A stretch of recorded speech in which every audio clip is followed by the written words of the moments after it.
बहुओं के रवैये से सासू माँ बहुत परेशान थी। दरअसल बात ये थी कि तीनों बहुओं में किसी बात को लेकर अनबन हो गई थी। तब से ही तीनों एक दूसरे से मुंह फुलाए रहती थी। ना कोई सीधे मुंह किसी से बात करती, ना किसी का कहना मानती। पड़ोसी भी इस बात को जानते थे और जाने कैसे कैसे बातें भी करते। इसीलिए सासू माँ ने तीनों बहुओं को तुरंत अपने कमरे में बुलाया। मैं कई दिनों से देख रही हूँ, तुम तीनों अलग अलग सारे काम कर रही हो। ये सब नहीं चलेगा, तीनों को मिलकर ही काम करना पड़ेगा। सास की बात सुनकर एकदम से बड़ी बहू बोल उठती है। नहीं मम्मी जी, मैं इन दोनों के साथ कुछ नहीं कर सकती। मैं इस घर की बड़ी बहू हूँ, फिर भी ये मेरा कहना बिल्कुल भी नहीं मानती। अरे जेठानी जी, जानबूझकर मुझे डबल काम करवाती है आप, और छोटी मुझसे टेढ़े मुंह ही बात करती है। इन दोनों के बीच हमेशा सैंडविच बन जाती है मेरी, और मैं हमेशा आलू की तरह बीच में मसली जाती हूँ। मम्मी जी, इन दोनों को लगता है कि मैं छोटी हूँ तो इनके पैरों तले दब जाऊंगी, लेकिन नहीं, मेरा भी उतना ही अधिकार है जितना इन दोनों का है। बड़ी आई दोनों मेरी चुगली करने के लिए, मुझे क्या कम समझ रखा है। तीनों बहू एक दूसरे से बहस करने लगती है और सास दोबारा ये देखकर टेंशन में आ जाती है और सबसे कहती है, चुप हो जाओ, अब से तुम तीनों सारे काम एक साथ करोगी, आंख बंद करके एक दूसरे की बात सुनोगी। तुम तीनों इस बात को गांठ बांध लो, वरना अगली छुट्टियों में तुम्हारा अपना मायके जाना कैंसिल। सास की बातें सुनकर डर के मारे तीनों हामी भर देती हैं। जी मम्मी जी, मैं समझ गई। हाँ मम्मी जी, जैसा आप कहें। आप जो कहेंगी मैं वही करूंगी। तीनों बहू सास की बात को गांठ बांध लेती है और वादा करती है कि अब से सारे काम वो तीनों एक साथ मिलकर ही करेंगी। ये सब देखकर सास खुश हो जाती है और वहां से चली जाती है। नीचे जाकर वो देखती है कि घर में शर्मा जी आए हुए होते हैं। सास जोर से आवाज लगाकर कहती है, अरे बहू, जरा चाय बनाकर तो लाना, शर्मा जी आए हैं। सास की बात सुनकर तीनों बहू तुरंत किचन की ओर भागती है और चाय बनाना शुरू कर देती है। मुझे तो एकदम मसाले वाली कड़क चाय पसंद है, तो हम शर्मा जी के लिए मसाले वाली चाय ही बनाएंगे। अरे नहीं दीदी, गर्मी के मौसम में मसाला चाय कौन पीता है? मैं तो शर्मा जी के लिए इलायची वाली चाय ही बनाऊंगी। ये कैसी बात कर रही हैं आप दोनों? मेरी मम्मी ने सिखाया है कि मेहमान को ज्यादा दूध और शक्कर वाली चाय देनी चाहिए, वरना वो घर वालों को कंजूस समझते हैं। तो मैं तो शर्मा जी को ऐसी ही चाय दूंगी। तीनों बहुएं अपने अपने तरीके से चाय में शक्कर, मसाला, पत्ती सब डाल देती है। उबलने के बाद तीनों मिलकर चाय बाहर लेकर जाती है और शर्मा जी और सासू माँ को देती हैं। चाय पीने के बाद शर्मा जी सासू माँ को देखकर शर्मा जाते हैं और शर्मिंदा महसूस करते हैं कि आखिर उन्होंने चाय पीने के लिए हामी क्यों भरी। सासू माँ भी चाय पीना शुरू करती है और कहती हैं, अरे बहू, ये कैसी चाय बनाई है?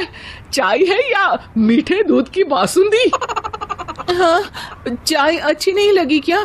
कोई बात नहीं, हम पराठा बनाकर लाते हैं। चलो चलो अंदर।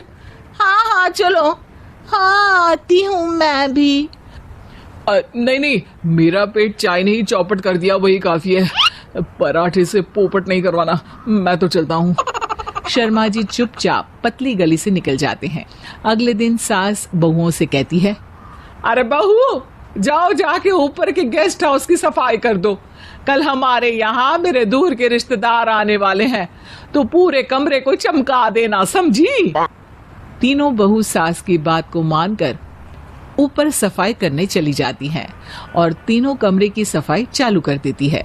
बड़ी बहू मकड़ी के जाले साफ करती है, तो बीच वाली झाड़ू लगाना और छोटी वाली सर्फ डालकर जमीन धोना शुरू कर देती है। अरे दीदी, जेठानी जी, अभी मैंने पूरी फर्श धोई और आप फिर से धूल नीचे गिरा रही हैं। और मछली जेठानी जी, आप बिना झाड़ू की धूल यहाँ छटक रही हैं।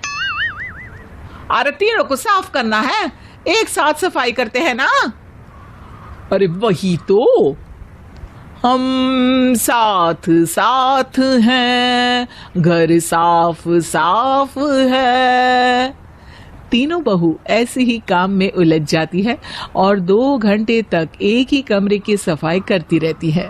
बहुत देर से अपनी बहुओं को ना देखने के कारण सास ऊपर कमरे में उन्हें देखने जाती है, लेकिन कमरे में घुसते ही वो गीली फर्श पर फिसलने के कारण नीचे गिर जाती है। ओरी मोरी मैया, हड्डी मरोड़ के रख दी। आए मेरी तो कमर ही टूट गई रे। तीनों बहुएं सास को उठाती हैं और बिस्तर पर सुला देती है। अरे मेरे हाथ पैर दर्द कर रहे हैं, दबा दो, आराम मिलेगा। हाँ जी माँ जी। अरे जी माँ जी माँ जी। और तीनों बहुएं एक साथ सास के हाथ को दबाना शुरू कर देती हैं। माँ की तो चीख ही निकल जाती है और नतीजा ये होता है कि सास के बचे हुए शरीर में भी दर्द उठ जाता है। हाय राम, ये क्या कर दिया तुम तीनों ने। अरे मेरी तो किस्मत ही फूटी है कि तुम जैसी बहुएं मुझे मिली। हे भगवान, पूरे शरीर में दर्द बढ़ गया है। अब तो पता नहीं कि चल भी पाऊंगी या नहीं। माफ करो, मुझे गलती हो गई मुझसे कि तुम तीनों को एक साथ काम करने के लिए बोला।